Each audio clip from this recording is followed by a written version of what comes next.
Bonsoir à tous. Voilà, on sort ce soir de la réunion des maires avec M. Macron à Souillac.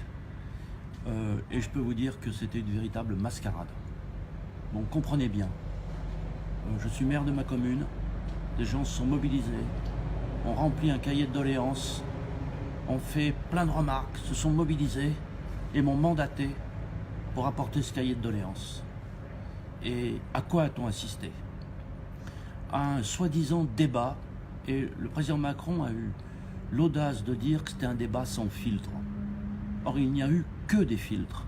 Premier filtre, aucun citoyen présent, des barrages à plus de 10 km, des contrôles d'identité dans tous les sens. Et à la fin, quand on est arrivé dans la salle, j'avais demandé à pouvoir intervenir, bien entendu. Et qui présidait le débat? Un ministre. Je ne vois pas en quoi il est indépendant pour présider un débat. Et ensuite, pour chacun des 13 départements, 2 ou 3 intervenants par département. Et qui choisissait les intervenants par département? Les préfets du département. Alors vous imaginez un débat présidé par un ministre avec les préfets qui choisissent ceux qui doivent intervenir.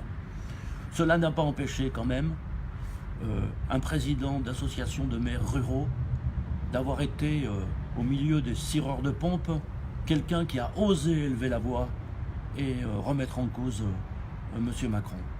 Mais la voix des Gilets jaunes, la voix du peuple, elle, personne ne l'a fait entendre. Et donc c'était une véritable mascarade. Et c'est pour M. Macron un moyen de faire campagne, oui, de faire campagne, parce qu'on est dans une campagne électorale, clairement, en utilisant les moyens de l'État, des milliers de gendarmes, de policiers, tous les moyens de réception, toutes les autorités. J'étais impressionné par président de région, ministre, députés de toute la région qui étaient venus de La République En Marche, tous ces gens mobilisés pour entourer de petites centaines de maires dont une toute petite partie n'a pu parler. Donc nous avions joué le jeu. Nous avons dit nous allons répondre à l'invitation. Et les administrés de ma commune ont dit on va aller porter nos revendications. Et puis en fait, on s'aperçoit qu'il n'y a pas de débat. Donc la mobilisation des citoyens pour leurs revendications doit se poursuivre et doit se faire sous toutes les formes nécessaires de manière pacifique. Mais ne comptez pas sur ce débat officiel pour être entendu. Il faudra passer par d'autres expressions pour pouvoir faire entendre notre voix. J'ai été frappé que dans toutes ces présentations, notamment de M. Macron, il y a une chose qui domine. Je ne changerai pas de cap.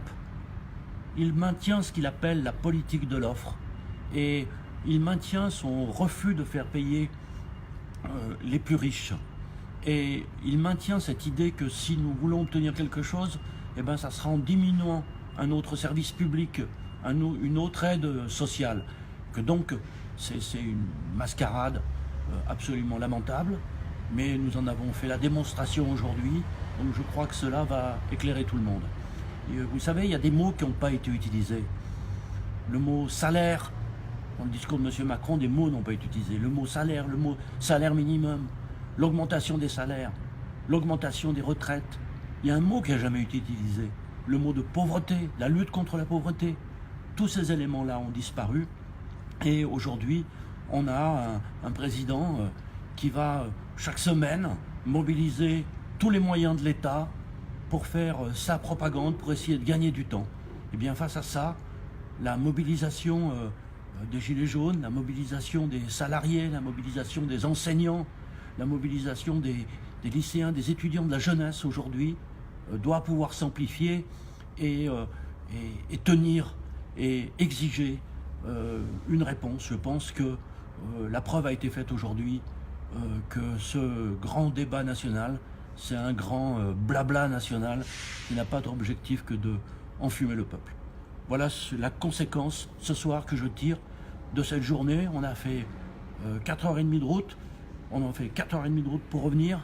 On a passé toute la journée là-bas à essayer de pouvoir parler, mais j'étais mandaté par les habitants et j'ai l'habitude de respecter le mandat que me donne le peuple. eh bien, je rends compte ce soir de ce mandat. Nous prendrons le temps de nous réunir sur le terrain et de nous mobiliser dès demain. Voilà, nous le ferons dès demain samedi. Mais voilà, nous avons rempli notre mission et les choses sont maintenant claires. Le grand débat national, c'est vraiment quelque chose, une opération d'enfumage. Merci, bonne soirée à tous.